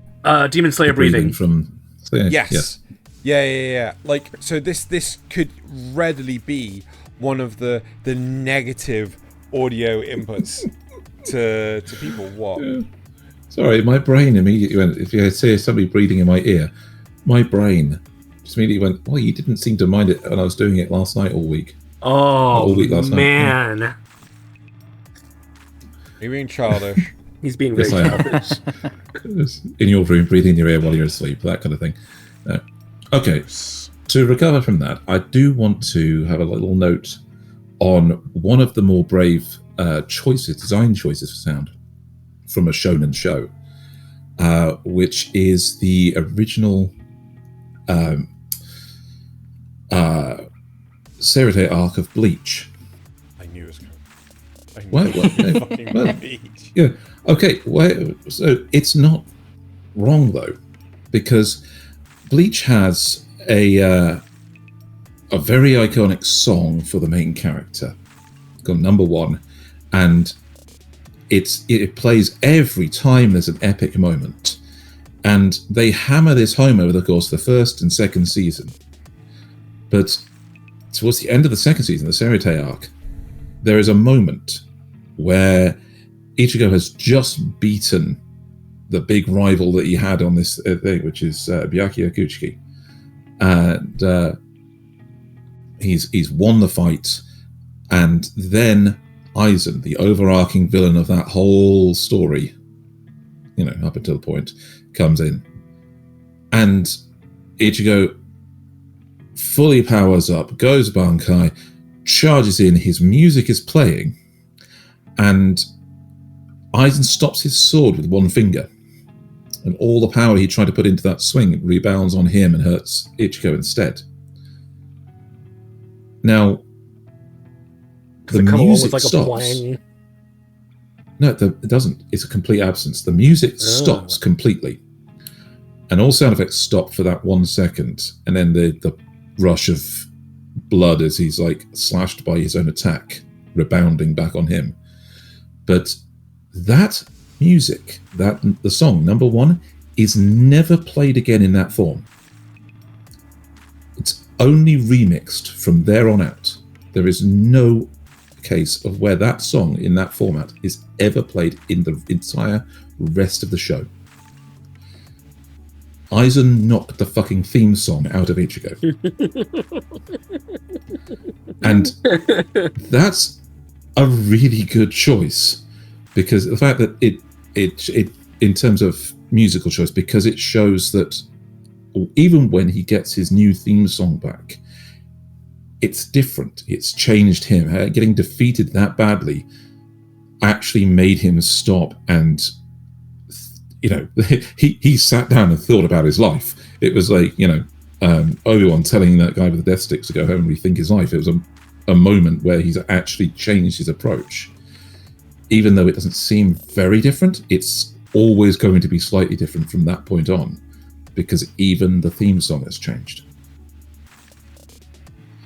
And that, I think, is a choice that not a lot of shows have ever made. So, it took me a while to realise it too. What do you think? Is there anything else you guys want to bring up as there surprising moments like that? I know others exist, but I can't think of any off the top of my head. Yeah, honestly, nothing comes to mind. It usually, again, I'm sure they exist, and I'm pretty sure they're usually moments like that where you think the hero's going to win, and then circumstances change. Oh yeah, and but not to the degree that it actually removes the theme music. I mean, permanently. Yeah, I'm certainly looking at anything like that. Then again, Kubo Tise, who's done this whole career with these particular shonen moments where he likes making an impact. I'm just really glad it translated to the actual anime adaptation, as it were. The man doesn't think about anime and manga the same way. Yeah, I guess we can let One Piece have this win. Wait, One Piece? Yeah, horrible. I mean, no, it's good. It's better that way. Sorry, Naruto. Which one are we talking about? Yeah, Toriko. We're talking about Toriko. Just dipped out 5 minutes ago. Right, should we begin our... Shit, that's what we were talking about. Yes, Bleach. Right, It's what Xeno drinks on the regular. I prefer not to use Bleach. You should joke about that, man. Should we begin our conclusions and move on with the rest of the show? So, who wants to begin with this? Good sound design is not enough to save a bad show. True. But it Very is true. enough to make a good show amazing. Unwatchable. Mm-hmm. Oh, bad sound design. Bad sound design is enough to make a good show unwatchable. Sorry. So it can be so bad sound design doesn't. Good sound design doesn't save a bad show, but good sound design can make a good show great. Better. Yeah. Yeah, Yes, I kind of disagree with Naz's statement of bad sound design. Doesn't help a show. Like, to me, it's bad sound design is just like, well, that's unfortunately there, but I'm just gonna keep on going. We're just gonna go through it. Right. Bad voices, right? Not bad sound design. Bad voices, right? Like, you know, is like cheese grater in the ears. Like, just don't. Right. That. Okay. That's your make it or break it. For it. Yeah, that's my make it or break it. If you've got the ear for it, bad sound mixing can really, really great. Like what? Like when the music's too loud. Like Viper's win with Weakest Tamer. Yeah, when the sound mixing's terrible, but the story's good, so you just power through it. I don't remember it being that bad. I really don't remember it being that bad. It was so jarring to me. Okay. Anyway. Maybe it's because you're listening to it on the speakers rather than on your headphones. True. Actually, that's a fair question. Like, how many people... so, if you have a choice, do you prefer headphones or speakers? Headphones. Right? Headphones. You prefer headphones? Really? I feel like I can. My headphones do 5.1 surround. Well, you know, attempted. Yeah. So I did have the Razer ones that actually had drivers in them for true 5.1 surround sound. Yeah. Those were fun. Drivers? So I feel like I can pay closer attention to all the varieties of sound and such way. But my question is, if you have choice, right? So it's like, you know, 5.1 surround sound speakers. Well, I've got I've got 5.1 surround speakers as well. I still prefer the headphones because they are on my ears, so I can really hear everything and cut out any background noise or you know, that sort of thing. Okay. I think for me it's a choice between headphones and a cinema. So if I went to the movies and that's an experience where you've got bigger speakers, you've got a bigger room, you've got the bigger screen and everything. I would still use my headphones if I was watching on just a regular TV, I think.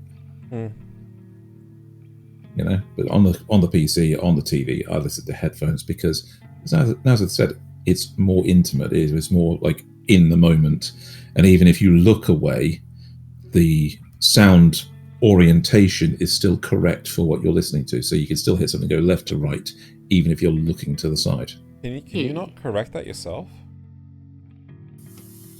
How do On you the show? No. Well, no. I just like, I know which way I'm facing. I know the orientation.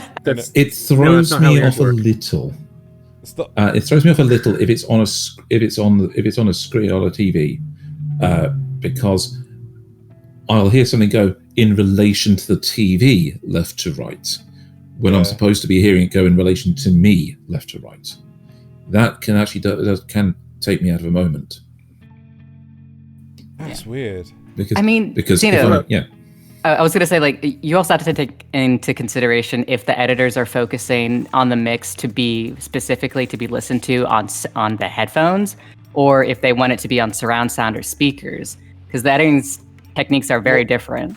Yeah, more often than not, it's just stereo than it is anything else. I will 100% give you that. Yeah. But even so, like, I much rather hear it on the speakers than on. I like it when the bass is completely separated from the treble, right? Like that's I have a subwoofer for a fucking reason. Yeah. That's exactly why I liked those the Razer ones, because they were physical drivers, sound drivers, speakers in the headphone. So they had a separate speaker in the headphone for the subwoofer on each ear. So I had stereo bass as well. But the weirdest thing is, like, I've had the same pair of speakers for decades. I have gone through so many fucking headphones, right? Headphones last for a few years and then just it's broken again. Oh, I was gonna say that's why I got my modular ones that I can swap out the batteries and the ear cups and stuff on. So that way they last longer. Yeah, but it's but like even these speakers, right? The speakers on these, they're starting to go and everything. I'm like, I've had my actual physical speakers. I've had them for fucking age. Yeah, so I'm interested to hear what the audience has. If you have the choice, right? Not a case of like, I go for headphones because my siblings complain or my parents complain, right? If you have the choice, do you prefer headphones or speakers? I'm speakers, mostly because I'm getting a fucking headphone den. What about you, Viper? I mean, I prefer headphones. Yeah? Yeah. I'm not, like, a super audiophile, so... Is it sort of a similar thing where you like the sound being right there rather than, having to deal with, like, room echo and that sort of thing? Yeah, honestly. But also, one of my favorite shows is kind of mixed to be listened to on the headphones. Yes, there is that. I'm just still trying to figure out which one of them is Xeno's Gamer Dent. Gamer Dent? Yeah, headphone dent. Gamer Dent, that's what it's called. I was trying to figure out which one of them is what you call that. Oh my god. What? Oh my god. I'm saying you've got a lumpy head, Xeno. Yeah, I know I have a lumpy head. What the fuck are you doing? What? Because you mentioned it. Yeah, I know. I said the words. What's shocking about this? I'm trying to mock you for the thing you admitted. Yeah. But I admitted it! What the hell? Yes. Okay. I was saying you had more than one. We're friends. Anyway. I have more than one headphone dent. I don't know if they're all headphone dents. I know. It's a universal dent. This is a Harvey dent. That's what's happening right now. Yes. Right. At least it's not a Harvey dent, because that could get weird. Oh, shut up! Right, let's move on to the supporter questions. I think we've concluded. Right, let's supporter questions. Right, so first of all, we have the supporter question. Zrugol asks, is now time for the supporter questions? So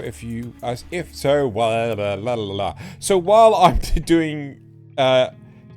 doing getting them ready, that is verbatim.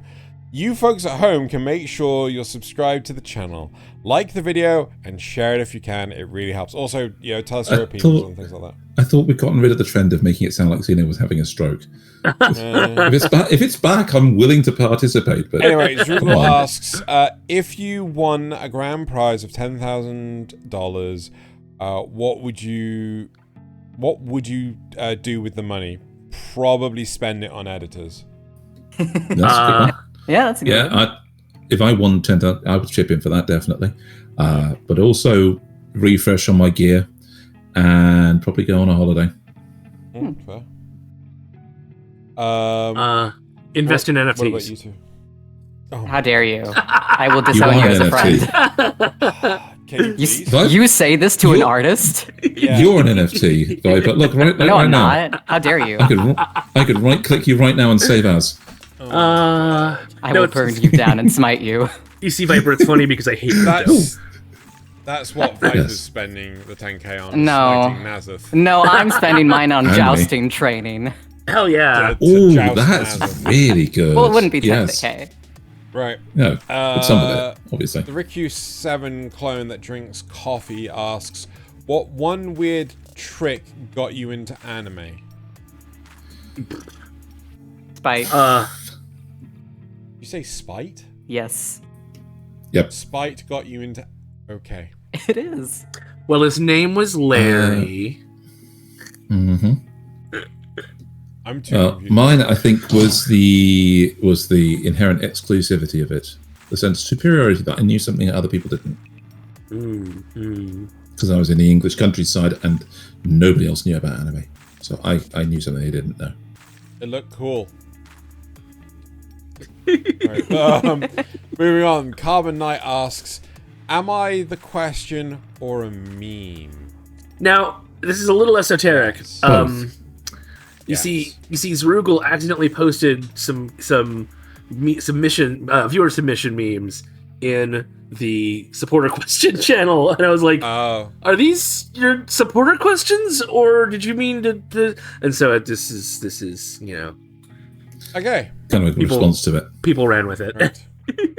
Okay, so moving on to the comments from last week's episode. So first of all, from the news, Google says Nasuth's audio is poppy ? Yeah, it happened with his NVIDIA broadcast. Yeah. I'm not going to read the rest of. Oh, You have to. come on. Fine. I am actually Well, from the north. He must be from the north because in the south they say soda. Actually, no, they say Coke. Well done. I've trained you well. They call everything Coke here. Right. Oh my god! I need to show you guys a short. Okay. It's just remind. Anyway. A short. I'm too curious about Dragon Ball Daima. That's fair enough. Frieren Season 2, cool. I know a lot of people that would be excited for that. Just take your fucking time, Madhouse. And now gushing over Magical Yes, Girl yes. Season 2. Yes. Wow, a delicious amount of facts and in the facts and rumors. Cool. Yep, there was. We only had one rumor out of like 10. Yeah. Something like that. Yeah, it was something crazy. Right. And now for the comments from the cast. Effidor says, "Oh my god, do it! Shoot! Okay, fine. I'm very sorry, Viper. You don't have to read this if you don't want Yeah. to, but you know. Right. You want me to read it? No. So this is in response to my hatred for Terminator Zero, right? Where he spent 20 Okay. minutes drawing out a graph. I did. You drew out a graph? It was a timeline. Yes. He drew pictures. It was explain amazing. it. You should go see it. I had to explain it because it was stupid, right? One, Kyle being John's father only creates a closed time loop if you discount the possibility of the original John Connor from the future had a different father. It's been a while since I saw the movie, but I don't think that's the case.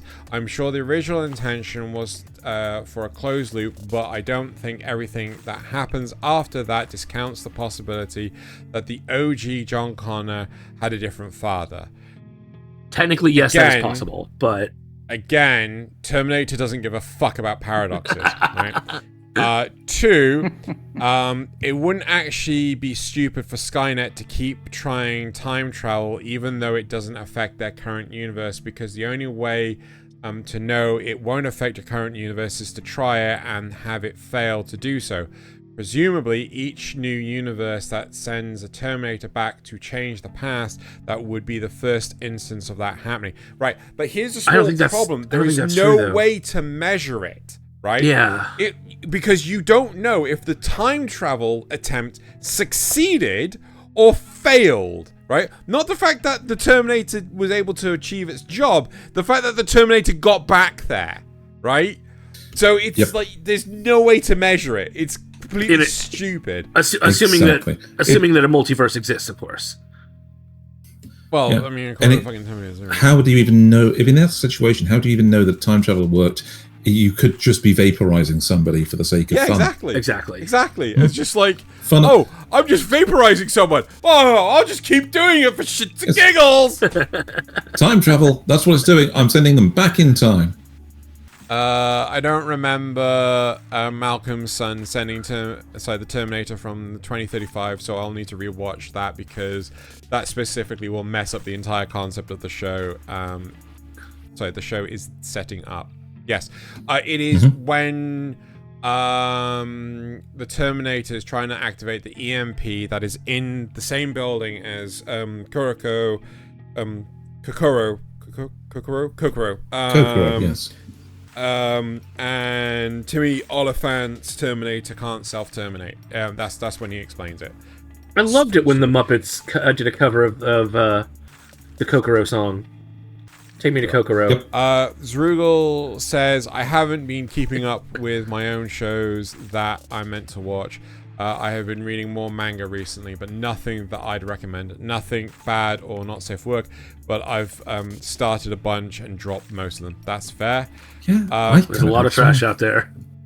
Is Xeno wearing an artist's glove? I was. Yeah, I made fun of him too. It was well deserved. Hey, I didn't want my fucking screen going on there all over the place, so shut up. Right? Mm-hmm. There was a small mic popping during the diagram portion. Yeah, I'm sorry. Screen sharing. I thought it was just over Discord, but it was in your actual audio. Yeah. Yeah, fucking Discord, I swear to Christ. So it sounds like Terminator 0 isn't that good. That sucks. It's stupid though, because it got like 100% for the first like 3 days on Rotten Tomatoes. I'm like, did we watch the same show? I don't.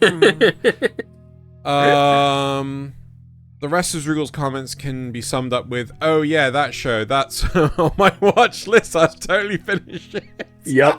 I believe you. I think you can do it, Zrugel. Hey, Viper. Yeah, So Samurai. Yay? Yay. Yay. Nice. Okay, now That's a good show. Now it's time to move on to the memes. Oh, the memes. Everyone's favourite part of the show. Yep. So I caught myself there. I almost spoonerismed it and said everyone's favourite part of the show, but I fixed that. I didn't say it out loud. So the usual spiel, most of our memes are gathered from Reddit. A couple of mine aren't this week, though. One of them is actually from Discord, and the other one is from YouTube. And we also have a section on our Discord, links in the description below, where you can submit your own viewer memes for us to react to live on the as we record this. Thankfully, one of our kind friends gathers them up for us so we don't see them first. And let's starting out with 5 of your memes this week. Literally everyone. Nisama subtitles. Oh yes. My God. My goodness. Oh dear. Yep. Oh, Who in 02 likes honey, is thick, doesn't like pants. Okay, that's just wrong. She's not thick. No, she's dear. thick with a K. She's just thick with a K. I watched Darling in the Frank. yeah. So did I. Oh my God. You can just hear the whap sound effect. Oh, I hate that sensation. Anyway. It came out. That's when you're about to sneeze and it won't come out. Hey, watch out. Hey.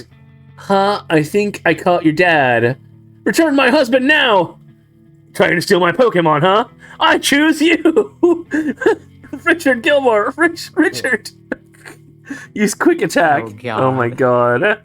Who's that Pokemon? No. Oh dear. That's amazing. Mm-hmm. Right, on to my memes. Me and my dad playing video games together. Our avatars. Oh my Yeah, fair enough. lord. Ain't nothing wrong with that. He holding it all together. He's holding it all together. Oh my lord. I guess that one one's even is that? prison school. Prison High school. Oh, Xeno I loves it. dropped that episode 1.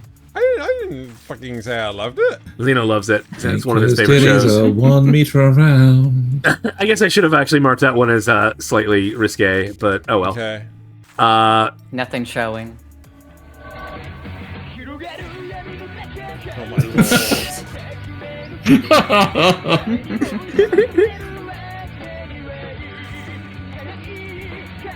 Wow. Yeah. That's amazing, isn't it? Well done. Yeah. All right. Hey, this guy likes anime. See, nobody cares. Yeah. Yeah. Used to get bullied for shit for doing that, for that Yeah. one. Breaking! The Las Vegas sphere has gained sentience and has been identified as an angel. It is proceeding towards Nerve headquarters and will reach it within the hour. God. That's the one I got from Discord. And Apparently then Chefs on the Inside are amazing. yeah. And then this is the YouTube one. If I snap my finger. No, that's not We right. had this last. No, that's not That's the wrong right. one. Oh my gaze.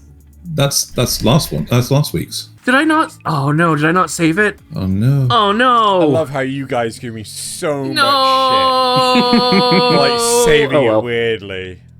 Oh well. Maybe I'll get it next week. Okay. All right. On to Thayliens. Anime elitists, when they're playing an online game and someone mentions catching a dub. Brilliant. I love it. You're not the one they call Oh god. Natsuki Subaru, the little girl user, are you? Oh wow, a legend stands right before my eyes. Oh my lord. What the fuck? There's been okay. I'm just gonna say because I love Re:Zero. There's been so many different versions of that line that's been translated, Really? and it's all bad. None of them are good. None of them are good. Also, I love ReZero as well.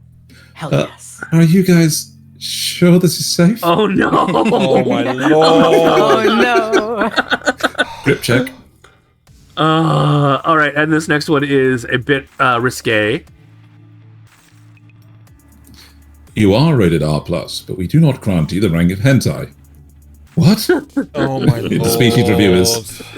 What show? This is outrageous. Interspecies reviewers. reviewers. Don't watch it. Don't watch it. Oh, Just or don't do. watch it. Don't. It's actually hilarious. Don't. It's not. It's really bad. Aww. Wizards are prohibited. You know what you did. Poor Megaman.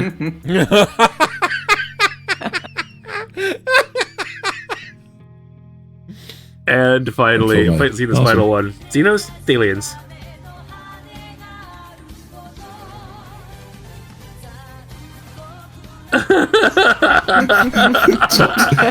Top look 10 of panic. anime betrayals. What is that This in is the why background? Xeno What never is- gets in shape enough to do these kind of kicks. What the fuck is this an Ava costume? It looks like a onesie, It dude. definitely looks like a onesie. Onesie, okay. Close Like a enough. Kigurumi, Yeah. maybe. Yeah. Possibly. Anyway. All right. On That to poor Xenos. figurine. Look at that. Yeah. Sundere, Yandere, whatever the fuck Nagatoro is. Yep. Oh my god. So Accurate. Mm-hmm. Yep. Zoltrak. And then I think it's like an achievement. Zoltrak. Yes, deal 20,000 damage with one attack to an enemy. Yep. Yep. Go, Fern. Yes. That's your final one. Okay. Do-do-do-do-do-do. Yeah, it's my final. Do-do-do-do-do-do. Cats when you give them a toy. Cats when you give them a fucking box. it's so true. It is so true. I'm looking at This my is what cat in I a box want. right now. This is why I want cat girls, because they'd be so easy to take care of. You just put a couple box somewhere. Get a really useful box. Okay. Go to but IKEA, get a really useful very, box. very important to get a fucking box and not a fucking box. Yep. Yes. Yeah.